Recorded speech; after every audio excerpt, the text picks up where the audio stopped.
दोस्तों आज मार्केट बंद है और हम फिर से आ गए हैं पोर्टफोलियो रिव्यू की वीडियो लेके। देखिए सबसे पहले हमारा आज का जो पोर्टफोलियो रिव्यू है, पोर्टफोलियो होल्डर का नाम मेंशन है, उनका नाम शिवम है और वो मुंबई के रहने वाले हैं। 25 साल की उनकी एज है और 2019 में उन्होंने अपनी इन्वेस्टमेंट की जर्नी चालू की। आपने बहुत ही अच्छा किया 2019 में किया, तो फिर अभी तक आपको 2 साल का एटलीस्ट 2019 से 2021 तो खत्म ही होने वाला है, तो आपको 2 साल को तो एक्सपीरियंस हो गया होगा, जो मार्केट में बहुत ही ज़्यादा अच्छा होता है। अब चलिए देखते हैं आपने स्टॉक्स क्या पिक किए हैं, बिकॉज स्टॉक्स में ही मेन जर्नी रहती है। और उससे पहले ज़रूर कहना चाहूँगा कि अगर आपको भी अपना पोर्टफोलियो भेजना है तो ज़रूर नीचे आपको लिंक दी रहेगी एक ईमेल की, उस पर आप मेल कर सकते हो। चलो उसको छोड़ते हुए हम सबसे पहले आइडिया की बात करें। दोस्तों कैन यू इमेजिन 44 रुपीज़ की एवरेज प्राइस है और अभी एवरेज की प्राइस क्या चल रही है मुझे बताने की ज़रूरत नहीं है, 5-6 रुपये का स्टॉक चल रहा है। दोस्तों यही होता है जब हमें ना सेल्स कम वाली स्टॉक्स में इन्वेस्ट करते हैं। दोस्तों अगर आपको 2 साल बाद यही रिग्रेट नहीं करना है तो इस स्टॉक में इन्वेस्ट मत करना। अब मैं थर्ड पर्सपेक्टिव से बोलूँगा। सो फ्रेंड, अगर आपने इसका 44 रुपीज़ पर इन्वेस्ट किया है सो ज़रूर आप तो इसके अंदर एग्जिट नहीं लेना चाहोगे, बिकॉज 12,000 डाल के 2,000 कौन लाना चाहेगा ना, तो फिर आप इसको रखना ही चाहोगे। अगर बाय चांस ऊपर चले जाता है 50-60 तक चले जाता है तो आपको एक मैसिव प्रॉफिट हो सकता है। लेकिन इससे आपने एक चीज़ ज़रूर सीखी होगी कि अगर कोई शेयर है जो आपको सस्ते में मिल रहा है, उस टाइम पे रिलायंस आपको 1,000 पर मिल रहा था और ये वोडाफोन आइडिया आपको 40 पर मिल रहा था, तो आपने समझा कि मैं 40 वाला ले लूँ, एंड आपकी यही गलती हुई है। एंड आई होप कि आपने ये एक लेसन सीख लिया होगा कि यस, मुझे अभी ऐसे किसी स्टॉक में इन्वेस्ट नहीं करना है, बिकॉज हमने देखा कि तभी जियो नहीं आया था। जियो 2019 के पहले आया था, तो 2019 को भी अगर आपने खरीदा तभी तक है ना, आई थिंक कि वोडाफोन आइडिया का जो लॉस है वो बुक हो रहा था, मतलब जो प्रॉफिट एंड लॉस का स्टेटमेंट था ना उसमें बार बार वो लॉस बुक कर रहे थे। एंड ऐसी कंपनी से हमें दूर रहना है, बार बार कहता हूं मैं। और दोस्तों ये एक लाइव एग्जांपल है आपके सामने कि अगर आपने एकदम लॉस बुकिंग कंपनी के अंदर इन्वेस्टमेंट किया है ना तो आपके पोर्टफोलियो की वैल्यू ये हो जाएगी। मतलब आप 12,000 डालोगे और 2,000 निकालोगे। क्या आप ऐसा करना चाहोगे? मतलब 12,000 आपने इन्वेस्ट किया और 10,000 माइनस में चल रहा है। तो दोस्तों ये नहीं करना चाहोगे तो ऐसी जरा भी कंपनी में इन्वेस्ट मत करना जिसके सेल्स नेगेटिव में जा रहे हैं। एंड स्टिल वोडाफोन आइडिया में लोग इन्वेस्ट कर रहे हैं बट सेल्स जो है उसकी अभी तक नेगेटिव में है। And we don't know, Vodafone Idea ने अभी तक बताया नहीं है कि हम किस तरह से एजीआर ड्यूज पे करेंगे। दोस्तों एजीआर ड्यूज भी है और सेल्स भी नेगेटिव में, सो आई डोंट थिंक ये बच पाएगा। अभी आपकी क्या राय है वो तो मुझे जानने की जानने का है, तो फिर आप मुझे कमेंट सेक्शन में बता देना। लेकिन फिर भी मैं आपको कहना चाहूँगा कि अगर आपको वोडाफोन आइडिया में इन्वेस्ट करना है तो मत करो, नहीं तो फिर 5-10 साल के बाद आपके पोर्टफोलियो की वैल्यू ऐसी होगी। बट वो आपका लुकआउट है, आपको क्या करना है वो तो आपका ही मर्जी रहेगी ना at the end of the day. लेकिन लाइव एग्जाम्पल आपके सामने है एंड दैट इज वाई आप अपना पोर्टफोलियो भेजा करो, ताकि आपको तो नहीं लेकिन अगर किसी और को भी अगर फायदा हो गया ना, मतलब आपको ज़रूरत नहीं है लेकिन अगर किसी और को ज़रूरत है तो फिर उसका फायदा हो जाएगा। दोस्तों अगर हम आगे बढ़े और आगे बढ़ने से हमें दिखता है इंडियन इन्फोलाइन, तो इंडियन इन्फोलाइन में आपको 150% का प्रॉफिट हो रहा है एंड आई एम सॉरी 160% का प्रॉफिट हो रहा है। जो एवरेज प्राइस है वो 50 पैसे के आसपास है। चलिए ठीक डिसीजन लिया आपने, क्योंकि देखिए बुल रन में मतलब आपको पता था कोविड-19 में बहुत नीचे गिर गया एंड आपने बाय कर लिया। चलिए अच्छा डिसीजन लिया है और बहुत ही कम प्राइस ली है। तो दोस्तों देखो कैसा है ना कि इसके पास 80% की जो है ना वो पब्लिक होल्डिंग है, तो ये कभी भी डंप हो सकता है। तो अगर आपको अभी इसके अंदर मौका मिल रहा है एग्जिट होने का, सो आई विल सजेस्ट यू कि आप एग्जिट ले लो, क्योंकि देखिए भले ही आपने 135 रुपये इन्वेस्ट किए लेकिन वो भी आपकी ही कमाई है, तो आपको इसको ऐसी तरह से जाने नहीं देना है। और दोस्तों मैं एक बात और कहना चाहूँगा कि आपने जो 34 स्टॉक्स अपने पोर्टफोलियो में ऐड रखे, दोस्तों ये एक थोड़ी सी गलत बात हो गई है। सो नाउ मैं आपको एक सजेशन दूंगा कि मैं अपना एक रिव्यू दूंगा कि आपको ये सारे स्टॉक्स स्ट्रीम आउट करने हैं, बिकॉज जिस तरह से आपने ओवर डाइवर्सिफिकेशन किया है, कहाँ गया, हाँ यहाँ पर आया, तो फिर यहाँ पर आपने करंट वैल्यू जो है आपके पोर्टफोलियो की वो 2,71,000 है, विच इज़ ग्रेट। बट आपने 2 साल के लिए इन्वेस्ट किया है ना, सो आपने 2 साल के लिए जो इन्वेस्ट किया है उसमें जो 20% का प्रॉफिट मिला है वो मेरे हिसाब से तो अच्छा नहीं है। मतलब 2 साल में 20% का प्रॉफिट मुझे तो अच्छा नहीं लगता है। और ये ऐसा क्यों हुआ पता है? क्योंकि आपने ना ओवर डाइवर्सिफिकेशन कर दिया है। 34 stocks is not a good choice,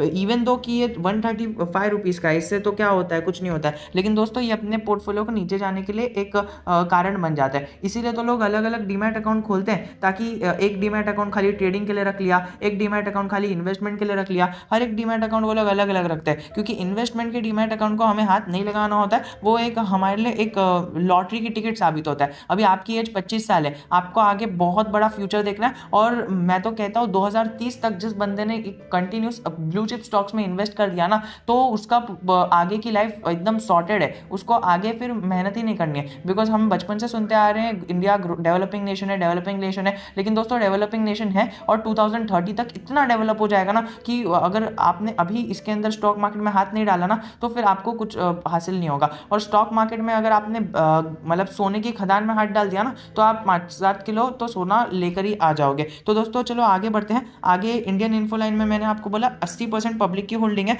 और जो इसका देखिए इंडियन इन्फोलाइन जो है ना वो इंडियन इन्फोटेक जो भी है वो पहले आईटी कंपनी हुआ करती थी, फिर उसने ना एनबीएफसी में शिफ्ट कर दिया। अब दोस्तों ऐसा है ना कि इसके अंदर प्रमोटर होल्डिंग कम है। एंड अगर आप इसकी वेबसाइट पे विजिट करोगे, सबसे पहले तो इनका indianinfoline.com ऐसा नाम से वेबसाइट है ही नहीं, ऐसा डोमेन है ही नहीं। इनकी जो वेबसाइट है ऑफिशियली स्क्रीनर के थ्रू अगर आप जाओगे तो मैंने पिछले वीडियोस में रिव्यू किया है, फुल लैटिन में आपको वेबसाइट मिलेगी, मतलब लैटिन लैंग्वेज की वेबसाइट है, आपको कुछ समझ में ही नहीं आएगा। तो मतलब ऐसा है ना, उसको ट्रांसलेट भी करोगे ना तो भी वो कुछ अंट शंट लिखा है, क्योंकि गूगल ट्रांसलेटर से अगर हम ट्रांसलेट करें तो वो जो वेबसाइट में ब्लॉग लिखा है ना वो फाइनेंस, मतलब ये देखिए एनबीएफसी से रिलेटेड है, नॉन बैंकिंग फाइनेंशियल कॉर्पोरेशन, लेकिन जो कंपनी काम करती है उसके बारे में तो कंपनी ने कुछ बताया ही नहीं है। वो सारी चीज़ें कुछ अलग अलग ब्लॉग लिखा है और फाइनेंस से रिलेटेड तो कुछ नहीं लिखा है, सर्विस से रिलेटेड तो कुछ नहीं लिखा है, लैटिन में कुछ अनशंट लिखा है। If you will translate it in English और इन हिंदी और in what ever language you want, आपको कुछ समझ में ही नहीं आएगा,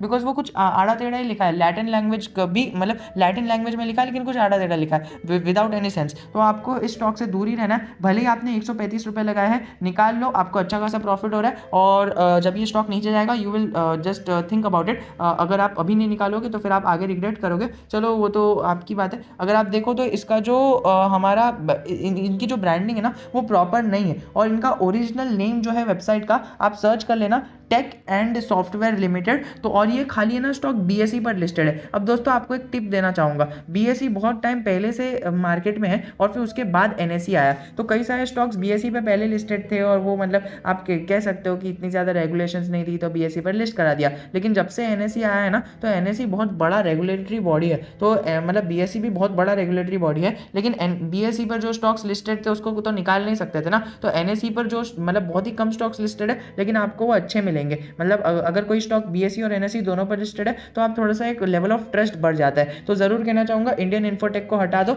और चलो आगे बढ़ते हैं दूसरे स्टॉक की तरफ, लॉरस लैब। अब दोस्तों लॉरस लैब में आपने बड़ा एक अच्छा इन्वेस्टमेंट किया है, आपको 250% का प्रॉफिट हो रहा है। मैं तो आपको इसको पैसे निकालने की बात ही नहीं करूंगा, बहुत अच्छा आपने इन्वेस्टमेंट किया है। एक लॉन्ग टर्म व्यू लेके चलो, अच्छा खासा व्यू दे देगा। बिकॉज देखिए ये एक सेक्टर लीडर स्टॉक है और सेक्टर लीडर स्टॉक्स के अंदर हमारी इन्वेस्टमेंट होनी ही चाहिए, भले ही कितनी हो लेकिन होनी चाहिए। अभी देखिए आपने 1000 रुपये की इन्वेस्टमेंट की और आपको 2300 रुपये का इन्वेस्टमेंट अमाउंट एक्स्ट्रा मिल रहा है, तो आपकी इन्वेस्टमेंट वैल्यू भी बहुत ज़्यादा हो रही है, which is a great sign. तो आपको इसके अंदर आगे बने रहना चाहिए। बट अगर आपको थोड़ा सा फार्मा सेक्टर से एक ऐसा स्केरी टाइप है तो आप अपना कैपिटल सेव कर सकते हो, और कैपिटल सेव करके अगर आपको कोई अच्छा स्टॉक दिखता है तो आप कैपिटल सेव करके उस स्टॉक में पैसा लगा सकते हो। तो लेकिन लॉरस लैब को कभी भी गलती से मतलब फुल्ली सेल मत कर देना, बिकॉज आपने बहुत ही निचले लेवल पे बाइंग किए और अब मुझे तो नहीं लगता है कि उस लेवल पे फिर से स्टॉक जाएगा। आपको 202 के लेवल पे फिर से स्टॉक नहीं मिलने वाला है एज पर माय ओपिनियन।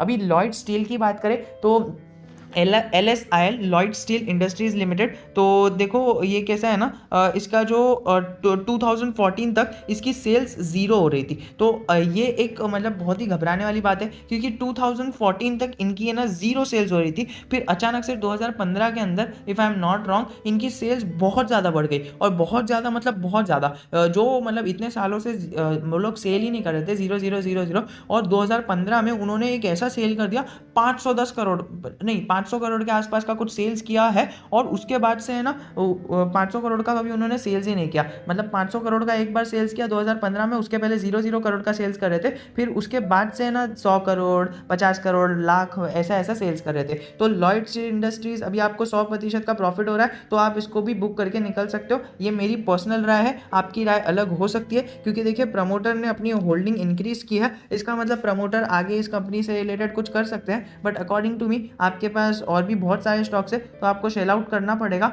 तो देखते हैं आगे क्या है, फिर बाद में कंक्लूजन देंगे, बिकॉज आई डोंट नो कि आगे आपने और कौन से स्टॉक्स रखे हैं। तो चलो आगे बढ़ते हैं। मेगा कॉर, ओके, ये मेगा कॉप है, तो इसका जो अकाउंट बहुत ही कम मार्केट कैप है, ये 10 करोड़ का भी मार्केट कैप नहीं होगा एज पर माई ओकेशन। तो ये NBFC है एक मेगा कॉप, और देखिए ये ऐसा है ना कि ये एयरक्राफ्ट कैरेक्टर सिस्टम के अंदर काम करती है। तो वो एक आप समझ सकते हो एयरक्राफ्ट का जो कैरेक्टर रहता है ना, उसके अंदर काम करती है वो। और सेकेंडली इसकी पब्लिक होल्डिंग 45% है और प्रमोटर होल्डिंग कुछ अराउंड 50% के आसपास है। तो ये कैसा है ना कि इसकी जो प्रमोटर होल्डिंग है वो अराउंड कांस्टेंट है, तो उसका ध्यान आपको रख के चलना है कि प्रमोटर होल्डिंग कांस्टेंट है और 55% है, लेकिन मार्केट कैप बहुत ही ज़्यादा कम है। सो अकॉर्डिंग टू मी मैं इस पर ट्रस्ट नहीं करना चाहूँगा। अगर आपको ट्रस्ट करना है आप बने रह सकते हो, बट 10 करोड़ की कंपनी से आप क्या ही एक्सपेक्ट करोगे। आपने बहुत ही निचले लेवल पे बाइंग की है और आपको बहुत ज़्यादा प्रॉफिट भी हो रहा है। सो आई विल सजेस्ट यू कि आप इसको सेल आउट करके निकल सकते हो। अब बाकी आपकी क्या राय है वो मुझे कमेंट सेक्शन में ज़रूर बताना। चलिए आगे बढ़ते हैं। Titan globe, okay Tatia globe. तो टाटिया ग्लोबल है ना, ये एक टेक्सटाइल कंपनी है और PLI स्कीम का इसको अच्छा खासा फायदा हो रहा है, तो उसके ऊपर आप नज़र रख सकते हो, क्योंकि देखिए PLI स्कीम अभी आई है तो उसके अंदर उसको फायदा हो रहा है। बट इसके साथ साथ टाटिया ग्लोब है ना इन्वेस्टमेंट सेक्टर में भी है, इन्वेस्टमेंट सेक्टर में उसके बहुत सारी चीज़ें हैं। सो दिस इंडिकेट्स की कंपनी का एक पर्सनल आइडेंटिटी नहीं है, क्या वो हम उसको टेक्सटाइल इंडस्ट्री समझे या वो इसको इन्वेस्टमेंट इंडस्ट्री समझे। तो हमें ये दोनों के अंदर कुछ भी समझ में नहीं आता है कि हम क्या समझे दोनों को। और उसके ऊपर से उसका मार्केट कैप भी बहुत ही कम है। Last time when I checked it was around 15 और 20, तो इतना कम मार्केट कैप के अंदर। और सेकेंडली ये खाली BSE पर लिस्टेड है, सो आपको इतना ज़्यादा ध्यान नहीं देना है ऐसी कंपनीज पर। अब आपकी क्या राय है और आपने क्या समझ के लिया है वो मुझे कमेंट सेक्शन में ज़रूर बताना, क्योंकि देखिए आपने जो समझ के लिया है वो अलग बात होगी तो वो है। क्योंकि देखिए मैं आपको इसके कॉन्स बता दूं ना कि जो इसकी सेल्स ग्रोथ है ना वो नेगेटिव में है, और सेकेंडली इनकी जो वेबसाइट है वो प्रॉपर नहीं है। टाटिया ग्लोबल पे मैंने इसकी पहले भी एक वीडियो बनाया था एंड उसकी वेबसाइट भी विजिट की थी, एंड मैंने पिछली वीडियो में भी बताया था कि उनकी वेबसाइट में उनका देखिए उनका काम क्या है, टेक्सटाइल इंडस्ट्री से रिलेटेड है और इन्वेस्टमेंट इंडस्ट्री से रिलेटेड है। लेकिन अगर आप उनकी वेबसाइट पे जाओगे तो आपको कुछ भी नहीं दिखेगा, आपको खाली एक ही पेज दिखेगा और उसके अंदर उन्होंने अबाउट अस का सेक्शन रखा है। अबाउट अस के सेक्शन में अगर आप जाओगे तो उनके डायरेक्टर, चेयरमैन, ये लोग के ही नाम दिखेंगे, आपको और कुछ दिखेगा ही नहीं। वैसे अगर आप ट्राइडेंट जो टेक्सटाइल इंडस्ट्री से रिलेटेड है अगर आप उसके अंदर जाओगे तो आपको बहुत सारी चीज़ें दिखेगी, which is a great sign. आपको ट्राइडेंट 20-25 रुपये पर मिल रहा है, आप इसको बेच के उसको पकड़ सकते हो। और वैसे भी आपने बहुत ज़्यादा प्रॉफिट भी कमा लिया, आपने अराउंड 200% का प्रॉफिट कमा लिया, विच इज़ इनक्रेडिबल। सो अभी टाइम आ गया, इसको सेल आउट करके निकल जाओ, वरना ये नीचे गिरेगा तो आपको बहुत ही बड़ा लॉस हो सकता है। अब देखिए जितना मैंने आपके पोर्टफोलियो को अभी तक एनालाइज किया है, India Infoline, Laurus, okay Lloyd Steel, Mega Corp और जो टाटिया ग्लोबल है, उसके अंदर आपने बहुत ज़्यादा पेनी स्टॉक्स के अंदर इन्वेस्टमेंट किया और बहुत ही ज़्यादा रिस्की स्टॉक्स में इन्वेस्टमेंट किया।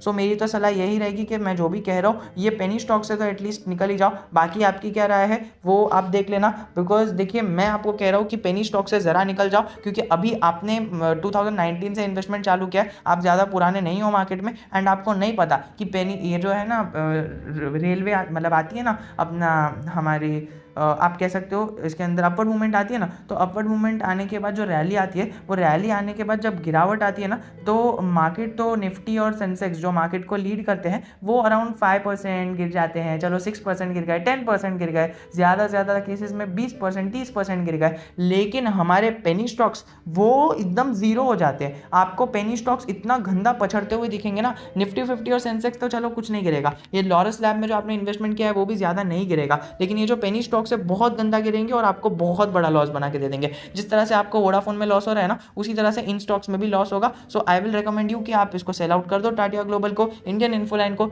और लॉयड स्टील को और मेगा कॉप को, चारों को सेल आउट कर सकते हो। चलो आगे बढ़ते हैं। TCS कुछ बात करने की ज़रूरत ही नहीं है, लॉन्ग टर्म होल्ड करो, और अगर आपके पास कुछ पैसे बचते हैं तो आप TCS में SIP भी कर सकते हो। SIP इन द सेंस मतलब ऐसा कोई रूल नहीं है कि हर महीने इतना इतना पैसा EMI जैसा कटना चाहिए, नहीं दोस्तों ऐसा नहीं है। TCS मतलब बहुत अच्छा स्टॉक है, अपना फंडामेंटली गुड स्टॉक है। TCS मतलब एकदम लीडिंग कंपनी है इंडिया की, तो इंडिया को रिप्रेजेंट भी करती है। तो मैं तो यही कहना चाहूँगा कि इसको कभी सेल आउट करने की गलती मत करना। चलो आगे बढ़ते हैं। टाइटन, और टाइटन में भी आपने एक अच्छा इन्वेस्टमेंट किया है, और क्वांटिटी मैटर नहीं करती है। जिस तरह से आपने देखा टीसीएस में सिर्फ 2 ही क्वांटिटी ली है आपने और टाइटन में सिर्फ 6 ही क्वांटिटी ली है, ये सब बिगनर्स कहेंगे। लेकिन मैं एज एन एक्सपर्ट, मतलब एक्सपर्ट तो नहीं कह रहा, मतलब मुझे इतने मतलब एक्सपीरियंस है, तो मैं आपको कह रहा हूँ कि ये क्वांटिटी ज़रा भी मैटर नहीं करती है। एंड ज़रा भी अगर आप एक बिगनर हो, या फिर मैं हर एक बंदे से कह रहा हूँ कि अगर आप में से कोई भी एक बिगनर है एंड अगर आप सोच रहे हो कि इसने तो भाई 2 क्वांटिटी ली है, 3 क्वांटिटी ली है, इसमें क्या होता है, दोस्तों ये सब मैटर नहीं करता है।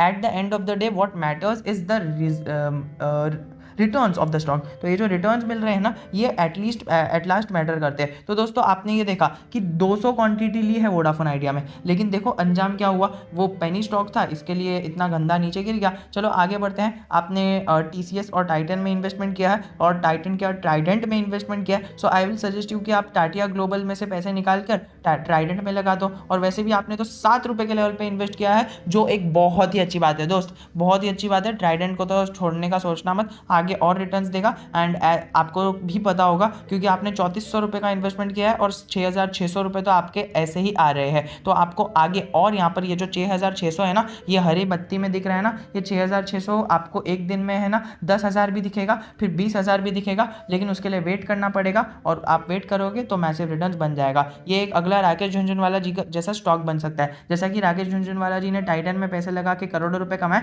वैसे ही आप इसके अंदर पैसे लगा के करोड़ों रुपए भी कमा सकते हो, लेकिन आपको पेशेंस रखना पड़ेगा। अब इसका मतलब ये नहीं है कि आप अपना पूरा 2 लाख का कैपिटल इसके अंदर ही डाल दो, नहीं दोस्त, आपने इसके अंदर सही इन्वेस्टमेंट किया है और इसके अंदर सही इन्वेस्टमेंट रहने दो। और अगर आगे बढ़ के हमें वियान इंडस्ट्रीज, ओके, तो वियान इंडस्ट्रीज का जो मार्केट कैप है वो अराउंड 9 करोड़ के आसपास दिख रहा है और आपको 14% की डाउनवर्ड मूवमेंट भी आ रही है। सो दोस्तों यही कहना चाहूँगा कि आपने ऐसी नेगेटिव कंपनी में इन्वेस्ट किया है, बहुत ही ज़्यादा नेगेटिव रिटर्न्स मिल रहे हैं। वैसे भी 65 रुपये के रिटर्न है तो वो नेगेटिव है, लेकिन हमें 65 रुपये नहीं दिखना है, हमें देखना है 14% का नेगेटिव रिटर्न है। 14% का नेगेटिव रिटर्न एक बहुत ही बड़ा मैसिव रिटर्न हो जाता है। अगर आप देखो तो इसके अंदर से मुझे लगता है कि आप अभी के अभी एग्जिट ले लो, क्योंकि इसके अंदर आगे और बढ़ोतरी आने नहीं वाली है। क्योंकि अगर देखो ना वियान इंडस्ट्रीज जो है, इसका सेल्स जो है ये है ना, मतलब जितने भी उसकी सेलिंग होती है, मतलब आप समझ रहे हो कि बिकवाली सेलिंग, तो वो जो सेल्स होती है ना, वो लोग जो सामान बेचते हैं वो जीरो होती है, मतलब उनका जो रेवेन्यू आता है वो जीरो आता है। लेकिन ये एक बीइंग एन इन्वेस्टमेंट कंपनी है, ये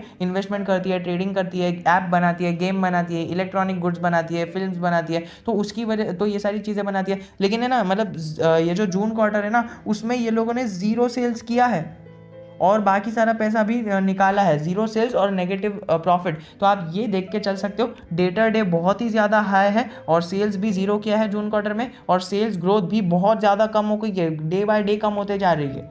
तो आपको इस कंपनी से दूर ही रहना है, तो ये अच्छा रहेगा। आप ये 14% का लॉस बुक करके चल सकते हो। जैसे ही अगली बार अपर सर्किट लगता है या फिर ज़रा भी आपको अपॉर्चुनिटी मिलती है, आप इसको छोड़ना मत, सेल आउट करके निकल जाना। चलो आगे बढ़ते हैं। विजन कंपनी, तो विजन का ऐसा है ना, इनका कोई विजन नहीं है। इनके 3 करोड़ का मार्केट कैप है और बहुत ही छोटा है, आपको 60% का प्रॉफिट हो रहा है, वेल एंड गुड, आप इसको सेल करके निकल सकते हो, बिकॉज 60% का profit is a good investment. और विजन में कैसा है ना, इनके 3 एंटरप्रेन्योर्स है और इनकी जो अबाउट सेक्शन में मैंने पढ़ा, इनकी अबाउट सेक्शन रीड किया, लेकिन मुझे तो कुछ मिला नहीं, मतलब कंपनी के बारे में कुछ मिला नहीं। इनका बेसिकली काम क्या पता है, इनकी विजन कॉर्पोरेशन इनका काम है। इनके पास 3 एंटरप्रेन्योर है और उनका विजन है आगे एक अच्छा खासा और बड़ा विजन है, बस कंपनी का भी यही विजन है। तो विजन कॉर्पोरेशन से निकल सकते हो आप। इसके अंदर 75% की पब्लिक होल्डिंग है, जो इस स्टॉक को खतरनाक स्टॉक बनाती है। और इनका जो सेक्टर है वो एंटरटेनमेंट सेक्टर है, और एंटरटेनमेंट सेक्टर की कैसी बैंड बजी पड़ी आपको पता ही है। सो इसके अंदर से निकल सकते हो आप। ये मत समझ लेना कि ये विजन कॉर्पोरेशन अगला नेटफ्लिक्स बनेगा, दोस्तों नहीं बनेगा। इसके अंदर से निकल सकते हो, आपको अच्छा खासा प्रॉफिट भी हो रहा है, आगे जाके ऐसा प्रॉफिट नहीं होगा। चलो आगे बढ़ते हैं बायोजेन फार्मा में। तो बायोजेन फार्मा का अराउंड 50 करोड़ के आसपास का मार्केट कैप है, लास्ट टाइम जब भी मैंने चेक किया था, आप चेक कर लेना कितने का है। लेकिन ये फार्मा नाम की वजह से ये स्टॉक बहुत बड़ा था, लेकिन फिर बाद में लोगों को पता चला कि नहीं, ये फार्मा सेक्टर का स्टॉक ही नहीं है, ये NBFC सेक्टर का स्टॉक है। और फिर बाद में हमें पता चला कि ये खाली BSE में लिस्टेड है। दोस्तों इसका डेटा डे बहुत ज़्यादा हाई है, इसके सेल्स भी जीरो है और 100% पब्लिक की होल्डिंग है। दोस्तों 100% पब्लिक की होल्डिंग है, मतलब इसके अंदर प्रमोटर्स है ही नहीं। दोस्तों प्रमोटर है ही नहीं, मतलब जो कंपनी को रन करता है, जो जो एक बड़ा एक होता है लीडर वो है ही नहीं, तो दोस्तों आप क्यों हो। तो आपने एक अच्छा खासा प्रॉफिट रखा है, आप इसको बुक करके निकल सकते हो, वरना गिरावट आएगी तो आप ये अपने 130 रुपये को भी खो दोगे और ऊपर से ये जो 250 रुपये है इसको भी खो दोगे। अब दोस्तों देखो, आपको लग रहा होगा कि क्या यार ये 130 और 250 रुपये ही तो है, इसको खोने में क्या है, लेकिन ये 250 रुपये नहीं, ये 400 रुपये, फिर उसके बाद यहाँ पर 400 रुपये, यहाँ पर 400 रुपये कर करके ना यहाँ पर 5-6 हज़ार का तो माल ऐसे ही निकल जाएगा। जितना अभी तक पोर्टफोलियो रिव्यू हुआ है, थोड़ा सा और आगे बढ़ेंगे तो 10-15 हज़ार का तो माल ऐसे ही निकल जाएगा, जो ये पेनी स्टॉक्स को सेल आउट करने के लिए बोल रहा हूँ मैं। वरना ये जो गिरावट आएगी ना, आपको 10-15 हज़ार का फटका देके जाएगी। एंड नो वन वांट्स कि आपके पोर्टफोलियो का जो इतना है वो 2 लाख के पोर्टफोलियो में से 15 हज़ार कम हो जाएगा, कितना बड़ा झटका लगेगा। चलो आगे बढ़ते हैं। अगर हम देखें आगे का क्या है, प्लस GVS जो है इसका मार्केट कैप भी अराउंड अच्छा खासा है, लेकिन इसके अंदर आधा मतलब नुकसान हो रहा है, तो इसको आप अभी वेट कर सकते हो, क्योंकि देखिए ये जो है ना ये मतलब BSE और NSE दोनों पर लिस्टेड है, मैंने चेक किया। और कैसा है इसका कि फार्मा प्रोडक्ट बनाती है, और फार्मा प्रोडक्ट्स जो है उसको मैन्युफैक्चर भी करती है, उसकी मार्केटिंग भी करती है, उसको ट्रेडिंग भी करती है, और उसको एक्सपोर्ट भी करती है आउट ऑफ इंडिया। तो ये सारा काम ये करती है। बट जैसा कि आपने देखा कि आपने 650 रुपये लगाया है, सो आई थिंक कि आपको वेट करना चाहिए, बिकॉज देखिए अगर आपको इतना ज़्यादा लॉस मतलब बेयर हो जाएगा तो आप सेल आउट करके निकल सकते हो, वरना 48% का लॉस बुक करना is not a wise decision.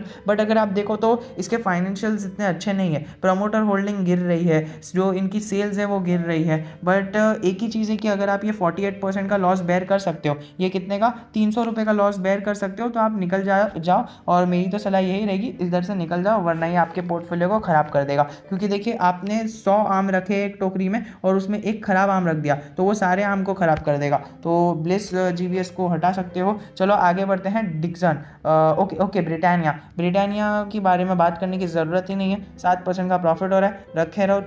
मतलब आपने 14,000 रुपये इन्वेस्ट किए, जो एक ओके ठीक ठाक अमाउंट है। आपको किसी भी स्टॉक के अंदर आपके पोर्टफोलियो की वैल्यू 2,24,000 है, ओके 3 लाख आराम से हो जाएगी। तो अभी आपको किसी भी शेयर में आप एक रूल बना लो, आपको 30,000 से ज़्यादा किसी भी शेयर में इन्वेस्ट नहीं करना है। चलो आगे बढ़ते हैं। ये क्या है, ब्रिटानिया, और फिर बाद में इसके अंदर आपको डिक्सन के अंदर अपना प्रॉफिट हो रहा है। तो मैं आपको ये कहना चाहूँगा, देखिए ब्रिटानिया के बारे में मैं कमेंट ही नहीं करना चाहूँगा, बहुत ही अच्छा स्टॉक है, इसको आप होल्ड करके चल सकते हो। और आपने 4 क्वांटिटी ली है, जो आपका एक वाइज डिसीजन है, और आपने जो इसको 14,000 रखा है वो एक ठीक ठाक डिसीजन है। FMCG और सारी चीज़ों में काम करता है, जो मेरे हिसाब से आगे ग्रो होगा। अब आपका डिसीजन अलग हो सकता है, बट अकॉर्डिंग टू मी इसको रखना ही वाइज डिसीजन रहेगा। चलो डिक्सन टेक्नोलॉजी के बारे में बात करते हैं। आपको 70% का प्रॉफिट हो रहा है। आई थिंक कि आपने जो 16,000 इन्वेस्ट किए थे ना, ये आपने बहुत ज़्यादा इन्वेस्ट कर दिए थे, जो आपकी एवरेज प्राइस है वो इतनी है। सो आई विल सजेस्ट यू कि आपने जो 16,000 इन्वेस्ट किए थे उसमें से 10,000 निकाल लो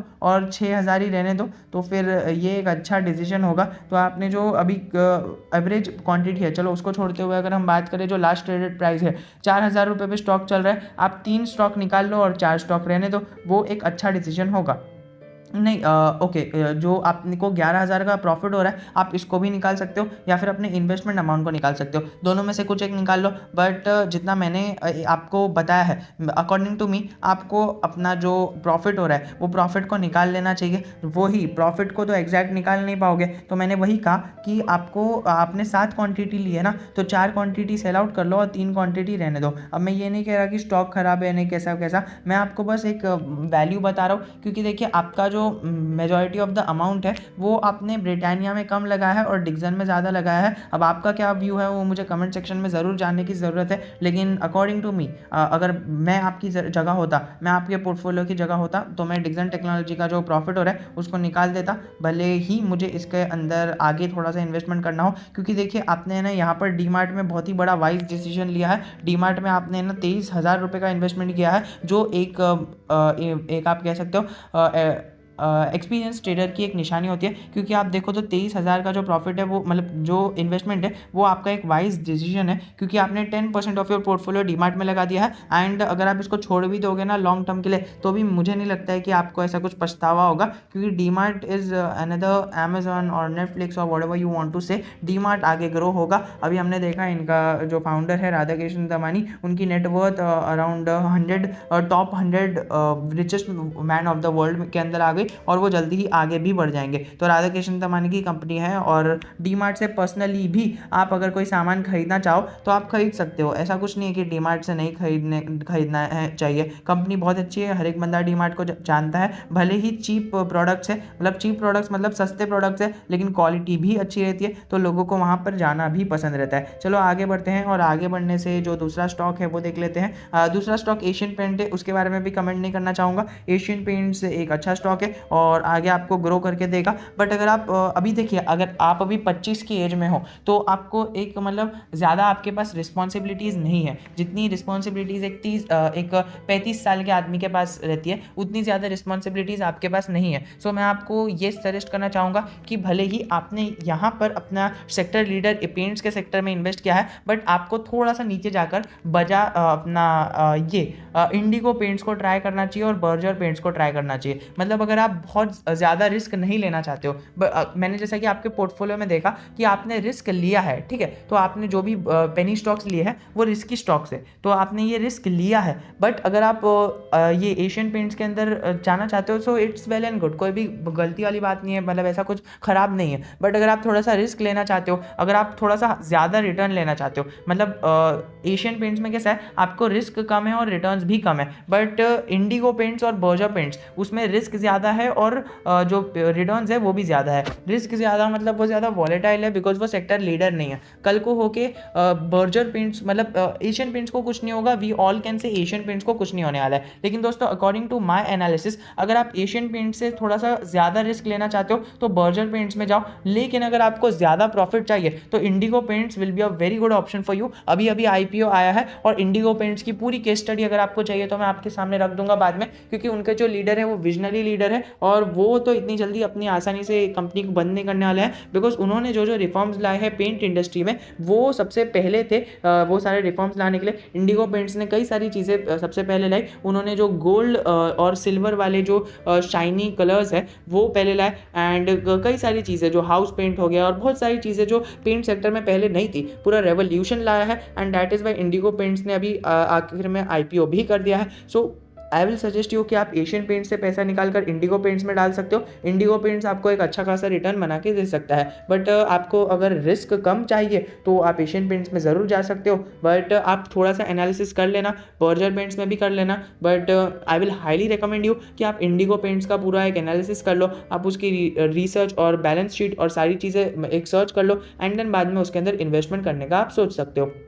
चलो आगे बढ़ते हैं बजाज फाइनेंस। अभी बजाज फाइनेंस कैसा है ना, एक सेक्टर लीडर है। सो सेक्टर लीडर स्टॉक्स के बारे में मैं कुछ बात ही नहीं करना चाहूँगा। Sector leader stocks are sector leader stocks and हम कुछ कहना ही नहीं चाहेंगे। इतने अच्छे स्टॉक्स है यार दोस्तों, उसमें क्या कहना। ये जो पोर्टफोलियो रिव्यू है ना, वो पोर्टफोलियो रिव्यू यही है कि सर मैंने तो है ना ये सारे स्टॉक्स में इन्वेस्ट किया है, तो अब मैं क्या करूँ। क्योंकि देखिए मेरा जो मेन मोटिव है वो यही है कि मेरे जो चैनल पे जो लोग हैं वो लोग है ना, मतलब बेसिकली है ना पेनी स्टॉक्स में ज़्यादा इंटरेस्टेड है एंड सब रिटेलर्स है। सो ये चैनल का मोटिव यही है कि पेनी स्टॉक्स में जो बंदा इंटरेस्टेड है ना उसको बताना कि अभी पेनी स्टॉक से निकलने का राइट टाइम है, क्योंकि अभी मार्केट एकदम टॉप पर है। अगर मार्केट 5% भी डाउन हो गया ना, मतलब सेंसेक्स या फिर निफ्टी दोनों में से कुछ भी 5% भी डाउन हो गया ना, पूरे देश के अंदर या फिर पूरे वर्ल्ड के अंदर यह बात फैल जाएगी कि इंडिया का मार्केट 5% डाउन है और सारे पेनी स्टॉक्स ऐसा धब गिरने लगेंगे ना, आपका ये जो पॉजिटिव पोर्टफोलियो दिख रहा है ना वो हरे निशान से लाल निशान में चले जाएगा। दोस्तों ये गलती करने से पहले एक बार सोच लेना।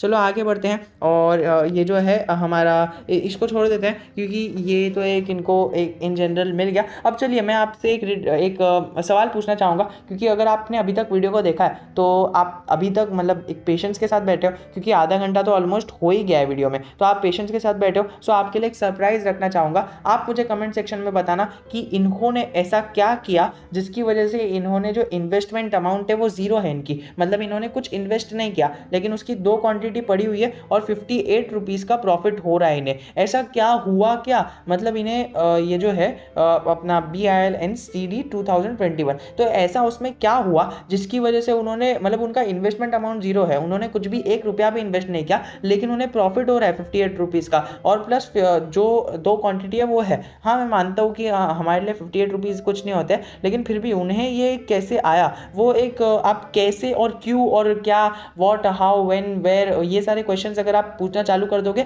आप हर एक फील्ड में सक्सेस हो जाओगे। तो आप मुझे कमेंट सेक्शन में ज़रूर बताना, I am ईगरली waiting for a reply. चलो आगे बढ़ते हैं, पॉलीकैब के बारे में थोड़ा सा जानते हैं। तो पॉलीकैब बेसिकली एक सेक्टर लीडर कंपनी है और ये केबल्स और जो एलईडी है, स्विचेस पकड़ लो, सोलार इन्वर्टर पकड़ लो, सोलार बैटरीज पकड़ लो, फैन पकड़ लो, ये सारी चीज़ों में महारत हासिल की हुई है। और सेक्टर लीडर स्टॉक्स पे अगेन फिर से कुछ नहीं कहना चाहूँगा, बिकॉज सेक्टर लीडर स्टॉक्स के अंदर कुछ कमेंट देना ही नहीं है दोस्तों। अगर आपने रखा है वेल एंड गुड, बहुत अच्छी इन्वेस्टमेंट है, इसको कंटिन्यू कर सकते हो। आपने 10,000 रुपये इन्वेस्ट किया है एंड आप इसको आगे भी कंटिन्यू करके जा सकते हो। I would not like to comment on this, आप इसको आगे लेके जा सकते हो। चलो आगे, और रिलायंस के अंदर भी आप कमेंट, इसके अंदर तो भाई आपने 15 क्वांटिटी बाय की है, आपको ये अच्छा खासा प्रॉफिट देगा। अभी आपको यहाँ पर 1,500 का प्रॉफिट दिख रहा है, आने वाले टाइम में 1,500 से 15,000 का प्रॉफिट भी दिखेगा, लेकिन उसके लिए पेशेंस रखना पड़ेगा। चलो आगे बढ़ते हैं सनवारिया पे। तो सनवारिया में आपने 2 रुपये की एवरेज प्राइस के अंदर बाइंग की है और अराउंड 25 क्वांटिटीज बाय की है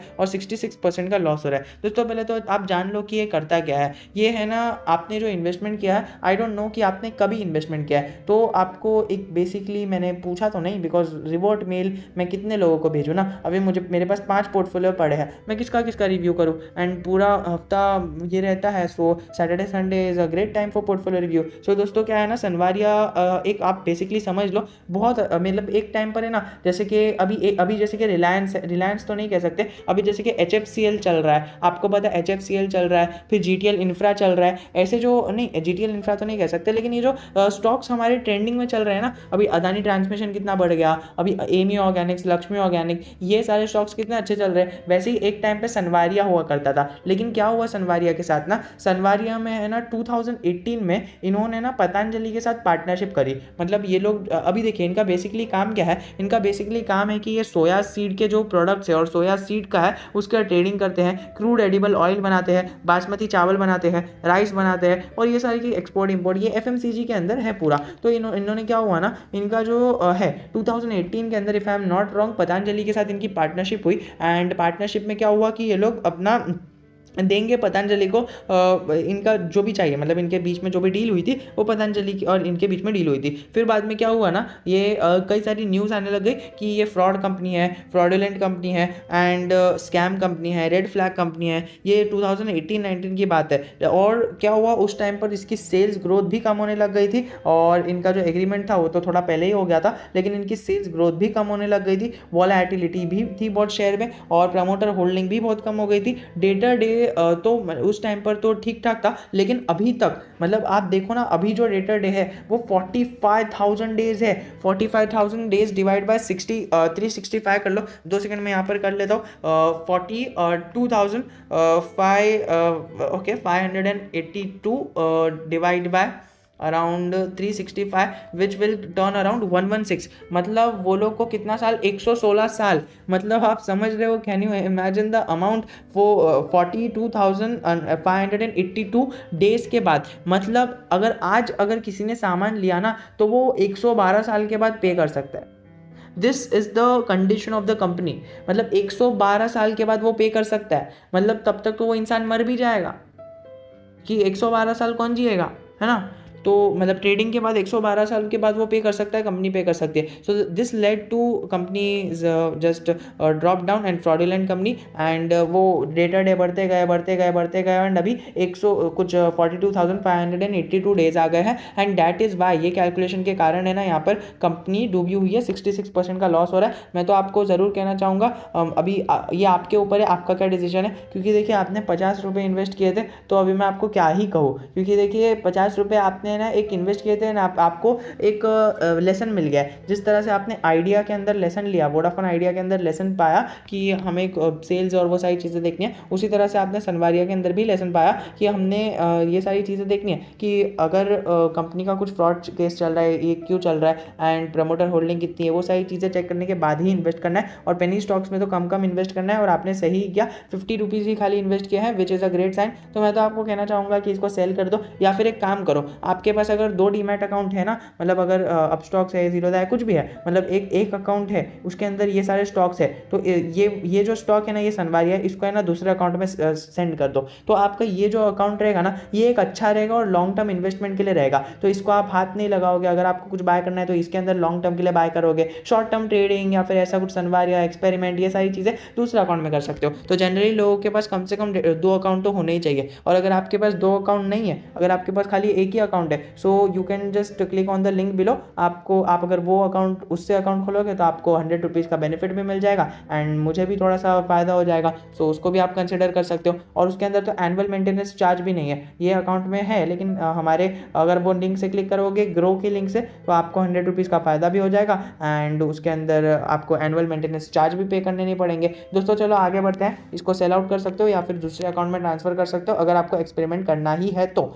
चलो आगे बढ़ते हैं। इसका क्या है, around sharp investment. Okay, sharp investment आपको बहुत ज़्यादा प्रॉफिट हो रहा है एंड इसकी मैनेजमेंट और इसका मार्केट कैपिटलाइजेशन देख के ही मुझे पता चल रहा है कि किस तरह से इसका चार्ट है। सो मैं ज़रूर कहना चाहूँगा कि शार्प इन्वेस्टमेंट को आप सेल आउट करके निकल सकते हो। बिकॉज अगर आप देखो तो एक NBFC सेक्टर की कंपनी है, 14 करोड़ का मार्केट कैप है, सेल्स नेगेटिव है और हर क्वार्टर में, मतलब इन्होंने ना क्या किया, इन्वेस्टमेंट कंपनी है ना ये। अगर आप अभी तक वीडियो देख रहे हो, मुझे कमेंट सेक्शन में बताओ कि yes I am watching the video till now. तो देखो ऐसा है ना कि सेल्स जो है, इसकी सेल्स कम हो रही है। सेकेंडली इसकी सेल्स जो है ना, वो देखो इसने ना स्टार्टिंग के क्वार्टर से अभी तक है ना 0 सेल्स दिखाई है, मतलब इन्होंने कुछ सेल ही नहीं किया है दोस्तों। 0 सेल्स, मतलब आप समझ रहे हो, 0 0 0। हर क्वार्टर में ये लोग है ना जो सेलिंग करते हैं वो 0 करते हैं। तो इनको जो प्रॉफिट आ रहा है ना, वो इनकी इन्वेस्टमेंट के थ्रू आ रहा है। मतलब ये एक NBFC सेक्टर की कंपनी है, तो ये लोग लोन प्रोवाइड करते हैं, फाइनेंस प्रोवाइड करते हैं। तो ये लोगों ने जो जिधर जिधर इन्वेस्टमेंट किया था, रियल स्टेट, स्टॉक मार्केट, जिधर भी इन्वेस्ट किया था ना, वो इन्वेस्टमेंट का जो एक अमाउंट आता है ना, डिविडेंड अमाउंट या फिर वो जो भी है, वो सारा अमाउंट आता है and that is how they run their company.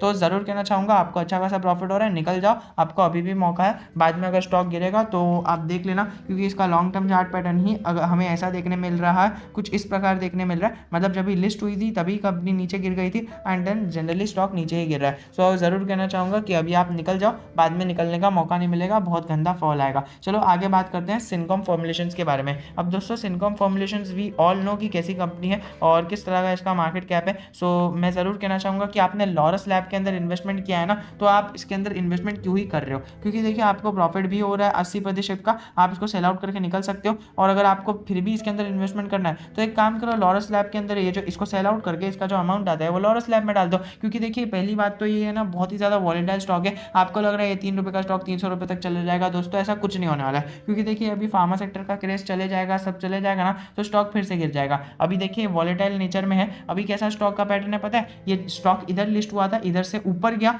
And then भारी गिरावट आई, फिर अभी ये यू शेप में ऐसा रिकवर हो रहा है। तो ये जो मूवमेंट है ना, ये इस जगह पर ये आप है ना एकदम टॉप पर बैठे हुए हो, ये मैं आपको बताया था, टॉप पर बैठे हुए हो। कभी भी इधर से गिरावट आएगी और ऐसी गिरावट आएगी ना, जिस तरह से हमें ये वाली गिरावट देखने मिली ना, उसी प्रकार की गिरावट इधर भी आएगी। तो अगर आपको गिरावट नहीं चाहिए तो आप ज़रूर की ज़रूर सेल आउट करके निकल सकते हो। चलो आगे बात करते हैं FCS सॉफ्टवेयर सोल्यूशंस के बारे में। FCS सॉफ्टवेयर सोल्यूशंस में आपको 136% का प्रॉफिट हो रहा है, आप इसको सेल आउट करके निकल सकते हो। आपको अच्छा खासा प्रॉफिट हो रहा है, मैं ज़रूर कहना चाहूँगा कि इसको सेल आउट करके निकल जाओ, क्योंकि आपका ये पोर्टफोलियो एक बहुत ही अच्छा होने वाला है। आपको रिस्क लेना है तो अच्छी कंपनीज में लो, ज़रूर की ज़रूर कंपनी अच्छी है, लेकिन मैं फिर भी कहना चाहूँगा कि कंपनी अच्छी है, आपने बहुत ही कम इन्वेस्टमेंट किया है। अगर आपको फिर भी इसके अंदर इन्वेस्टमेंट रखना है FCS सॉफ्टवेयर सोल्यूशंस में, तो जैसा कि मैंने कहा कि आप ये वाले अकाउंट में इसको मत रखो। देखिए आपने एंट्री प्राइस भी बहुत अच्छी रखी है, तो आप है ना क्या कर सकते हो, दूसरा जो अकाउंट है उसके अंदर ये शेयर्स ट्रांसफ़र कर सकते हो। तो आपको ट्रांसफ़र करने नहीं आता है, मुझे बताना नीचे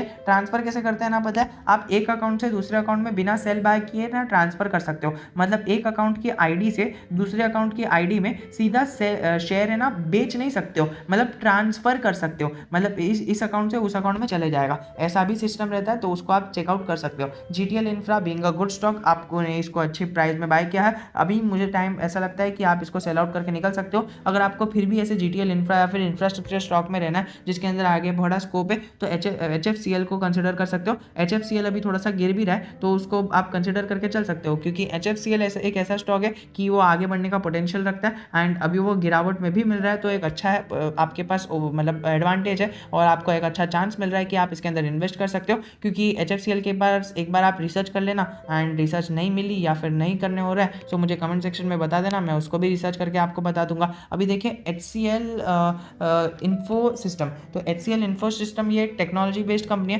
दोस्तों। इसका चार्ट पैटर्न मुझे बहुत पसंद आता है। जब भी पहली बार मैंने इसका चार्ट पैटर्न देखा ना तो मुझे पसंद आ गया यार, क्योंकि देखिए सबसे पहले तो मैं आपको बताऊंगा सेल्स जो है इसकी सेल्स नेगेटिव में है, फिर इसके जो रिजर्व्स है वो 300 करोड़ के नेगेटिव रिजर्व्स है, मतलब इनको 300 करोड़ का कर्जा पे करना है और मतलब ये ऑफिशियली नहीं है, ये तो जो रिजर्व्स है ना वो नेगेटिव में, मतलब ये तो पे करना ही है, ऊपर से जो बोरिंग्स है मतलब जो कर्जा है वो भी 500 करोड़ के आसपास है, तो अराउंड अगर आप पकड़ो तो 850 करोड़ के आसपास का तो इनके पास कर्जा है, तो ये कंपनी से तो दूर ही रहना है। लेकिन मैं आपको इसका जो मैक्स चार्ट पैटर्न है वो बताता हूँ। तो मैक्स चार्ट पैटर्न कुछ इस तरह से है कि वो लिस्ट हुआ था, ऊपर गया, नीचे आया, फिर इधर आया, फिर नीचे गया, फिर एकदम नीचे गया, फिर आया, फिर आया, फिर आया, और अभी ऐसा है, मतलब एक हार्टबीट जैसा स्टॉक है, बहुत ही ज़्यादा नीचे है, बहुत ही ज़्यादा वॉलेटाइल है, और वॉलेटाइल तो कह नहीं सकते, बहुत ही ज़्यादा नीचे जा रहा है, तो आप इसको कंसिडर करके चल सकते हो कि वॉलेटाइल मत कहना। ये ओवरऑल जो मैक्स चार्ट पैटर्न है वो नीचे जा रहा है लाल निशान में, तो आप इसके अंदर निकल सकते हो। आपको अच्छा खासा 18% का प्रॉफिट भी हो रहा है, और मतलब 18% नहीं 40% का प्रॉफिट हो रहा है, आप इसको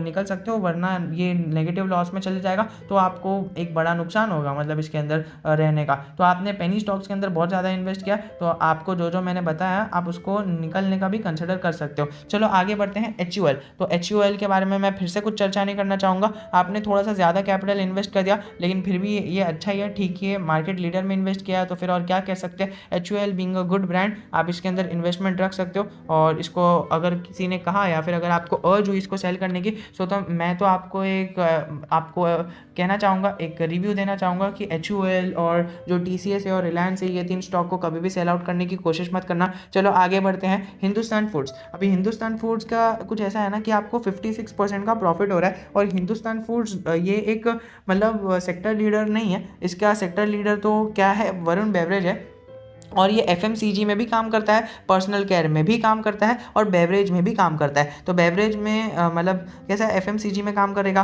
फिर पर्सनल केयर में काम करेगा जिसमें ये HUL काम करता है, और उसी पर बेवरेजेस में भी काम करता है। तो आपको पहले समझना है कि आपने इसको बाय क्यों किया। अगर आपने बेवरेज को समझ के बाय किया, क्योंकि देखिए इसकी इंडस्ट्री जो है वो पीयर लीडर है ना, इसको कंपेयर कर रहे हैं वरुण बेवरेज से, तो ये सेक्टर में सबसे नीचे है और सबसे ऊपर वरुण बेवरेज है। लेकिन फिर भी जो जिस प्रकार का इसका मूवमेंट है, जिस प्रकार का इसका ऑल चार्ट पैटर्न है, मुझे तो अच्छा लगा। ऑल चार्ट पैटर्न इसका एक पॉजिटिव में है, और प्लस इसका जो मैनेजमेंट है वो एक स्ट्रांग देखने मिल रहा है, सो आप इसको भी कंसिडर करके चल सकते हो। जैसा आपको पोर्टफोलियो में है उस तरह से आप इसको रहने दे सकते हो, बट इसके अंदर मैं एक कमेंट करना चाहूँगा कि आप एक काम कर सकते हो कि आपको जैसे ही ये प्रॉफिट अभी 56% है ना, तो अगर ये 100% प्रॉफिट हो जाता है ना, मतलब आपका पैसा डबल हो जाता है ना, तो आप अपना कैपिटल निकाल लो, मतलब आपने जो इन्वेस्टमेंट अमाउंट लगाया है ना, आपको जैसे कि आपने इन्वेस्टमेंट अमाउंट लगाया 4,500, तो 4,500 जितना इन्वेस्ट किया है आपने, आपको यहाँ पर रिटर्न्स प्लस 4,500 देखने मिल गए ना, तो 4,500 निकाल लो, एंड बाकी का जो भी प्रॉफिट है वो रहने दो, मतलब 100% प्रॉफिट हो रहा है, तो अपना कैपिटल निकाल लो और सेव कर लो, तो आपको एक अच्छा खासा प्रॉफिट हो जाएगा। चलो आगे बढ़ते हैं, और Naukri.com के बारे में Naukri.com से पहले हम बात करते हैं मुथूट फाइनेंस के बारे में। मुथूट फाइनेंस के बारे में कुछ नहीं कहना चाहूँगा, आपने बजाज फाइनेंस और हमारा मुथूट फाइनेंस के अंदर भी इन्वेस्टमेंट किया है। सो दोस्तों मैं एक ही चीज़ कहना चाहूँगा कि Bajaj finance is a sector leader and Muthoot finance उसके बाद आता है। सो आपने ना एक ही सेक्टर में बहुत ज़्यादा इन्वेस्ट करके रखा है, एंड आपने ना यहाँ पर मुझे आप स्क्रीन के सामने दिख रहा है, थोड़ा सा नीचे लेके आएंगे तो PMC फिनकॉर्प, ये भी एक NBFC सेक्टर है, और फिर बाद में इंडियन इन्फोटेक, वो भी एक ये NBFC सेक्टर था, और फिर बाद में हमें और 2-3 सेक्टर देखने मिले थे। बायोजन फार्मा वो भी NBFC देखने मिला था। तो दोस्तों NBFC जो मैंने आपको बताया कि बायोजन फार्मा और विजन भी एक NBFC सेक्टर की कंपनी है, तो ये जो NBFC सेक्टर की कंपनी है ना, ये NBFC सेक्टर को आप सेल आउट कर सकते हो, एंड जो हमारा शार्प इन्वेस्टमेंट है ये भी एक NBFC सेक्टर की कंपनी है, सबको सेल आउट करके आप चाहो तो बजाज फाइनेंस पे डाल सकते हो, एंड मुथूट फाइनेंस में भी अगर आपने पैसा रखा है तो वो भी चलेगा। आपने दोनों सेक्टर लीडर स्टॉक्स में इन्वेस्टमेंट किया है, Bajaj finance and Muthoot finance, दोनों में से कोई गिरने तो नहीं वाला है स्टॉक, लेकिन फिर भी एक अगर आपको ज़्यादा नीड आती है कि मुझे पोर्टफोलियो को शफल आउट करना है, बहुत ज़्यादा स्टॉक्स हो गए, सो आप मुथूट फाइनेंस को हटा सकते हो, मतलब ज़्यादा प्रेफरेंस बजाज फाइनेंस को देना, क्योंकि बजाज फाइनेंस सेक्टर लीडर है। मुथूट फाइनेंस ऐसा नहीं कि बर्बाद हो गया, खराब है दोस्तों, मुथूट फाइनेंस भी बहुत ही ज़्यादा अच्छा है, लेकिन Bajaj finance being a sector leader सबसे ज़्यादा प्रायोरिटी बजाज फाइनेंस को देनी चाहिए। अभी इसका मतलब ये नहीं कि आप शेयर सेल आउट करके रख दो, नहीं, मैं आपको बस कह रहा हूँ कि आप दोनों को रख सकते हो, मुथूट फाइनेंस और बजाज फाइनेंस। बट अगर आपको आगे जाके पैसे की ज़रूरत पड़ती है, या फिर अगर आपको किसी शेयर को सेल करना है, आपके पोर्टफोलियो को छोटा करना है, या फिर आपको कोई एक अच्छा स्टॉक मिल गया तो आप वो स्टॉक को खरीद रहे हो और किसी स्टॉक को निकालना है अपने पोर्टफोलियो से, तो आप मुथूट फाइनेंस को निकालने की कोशिश कर सकते हो। चलो आगे बढ़ते हैं Naukri.com। तो इसके अंदर इन्फो एज आ गया, और एक तरह से हर एक स्टार्टअप के अंदर आपने इनडायरेक्टली इन्वेस्ट कर दिया है, जो एक अच्छी बात है। तो आपको इंटरनेट का पूरा एक वो मिल गया, पूरा एक आप कह सकते हो अंदाज़ा मिल गया, और उसका एक लेवरेज मिल गई। आपके 10,000 के अंदर 2 क्वांटिटी बाय हुई, बहुत ही अच्छा है, इसको आप कंटिन्यू करके चल सकते हो। अभी निफ्टी 20 एक ऐसा स्टॉक है ना कि आपको इसके अंदर जो निपॉन है उसकी कंपनी है, और आपको 63% का प्रॉफिट हो रहा है। सो आपने ज़्यादा इन्वेस्ट नहीं किया। सो अगर आपको ज़्यादा पोर्टफोलियो ओवर डाइवर्सिफाई हो चुका है तो आप इसको भी निकाल सकते हो, लेकिन अगर फिर भी अगर आपको रखना है तो आप इसको रख सकते हो। जैसा कि मैंने आपको 3 स्टॉक बताया, निफ्टी 20, फिर मैंने आपको बताया आगे कौन सा बताया, ये वाला बताया, शार्प इन्वेस्टमेंट बताया था शायद, या फिर यहाँ पर मैंने आपको 2 से 3 स्टॉक्स बताए थे। वो 2 से 3 स्टॉक्स जो आपको रखने हैं ना, अगर ऐसा एक इन्वेस्टमेंट के लिए, लर्निंग के लिए, तो वो लर्निंग के जो भी स्टॉक्स है, पेनी स्टॉक्स है, वो आप दूसरे उसके अंदर डाल सकते हो। सो वो जो 2 स्टॉक्स पहले बताए थे, वो 2 स्टॉक्स निफ्टी 20 के को भी उसके अंदर डाल सकते हो। अपने पोर्टफोलियो को खराब करना क्यों है ना, मैं ये नहीं कह रहा कि कंपनी खराब है, ये तो निफ्टी 50 का पार्ट है दोस्तों, ऐसा नहीं कि कंपनी खराब है, लेकिन फिर भी अकॉर्डिंग टू मी आपने इसके अंदर बहुत ही कम क्वांटिटी इन्वेस्ट किया ना, तो आपने जो बड़े बड़ी क्वांटिटी को इन्वेस्ट किया उसको एक पोर्टफोलियो में रखोगे तो एक अच्छी बात हो जाएगी। चलो इसको भी इसके अंदर रखोगे तो कोई भी प्रॉब्लम नहीं होगी, आप इसको भी कंटिन्यू करके चल सकते हो। बट अकॉर्डिंग टू मी, मैं आपकी जगह होता तो मैं उसको अपने दूसरे वाले अकाउंट में डाल देता और उसको ग्रो होने देता, तो वो मेरी स्ट्रैटेजी होती। अब आपकी क्या स्ट्रैटेजी है वो मुझे कमेंट सेक्शन में ज़रूर बता देना। चलो आगे बढ़ते हैं पीडीलाइट। अभी पीडीलाइट के बारे में भी मैं कमेंट करना नहीं चाहूँगा, अपने सेक्टर की लीडर है अपना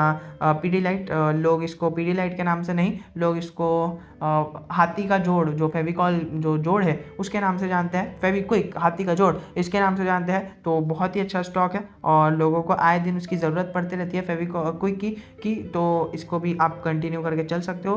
अपना केमिकल सेक्टर का बहुत ही बड़ा दिग्गज स्टॉक है, हाथी प्लेयर है ऐसा कहना चाहूँगा, तो आप इसको कंटिन्यू करके चल सकते हो। और अगर आप 2 साल से मार्केट में हो तो आपको इसकी स्ट्रेंथ पता चल ही गई होगी कि किस तरह से ये मूव करता है, तो आप इसको कंटिन्यू करके चल सकते हो। तो दोस्तों पीएमसी फिनकॉर्प में आपको 70% का प्रॉफिट हो रहा है, इसको सेल आउट कर सकते हो। आपने ₹1.40 पर लिया था इसको, तो आप इसको सेल आउट कर सकते हो। बिकॉज देखिए ऐसा है ना कि आपने फाइनेंस सेक्टर के अंदर बहुत ज़्यादा लेवरेज लेके रखी है। आपको अगर ये पीएमसी फिनकॉर्प या फिर ये 2-3 स्टॉक्स है जो निफ्टी 20 है, ये सब में एक्सपेरिमेंट करना है, लर्निंग पर्पज से खरीदना है, तो मैंने आपको कहा ना आप दूसरा पोर्टफोलियो रखो। मैं जैसा कि मेरा पर्सनली आप सुनोगे ना तो मैं ग्रो यूज़ करता हूँ।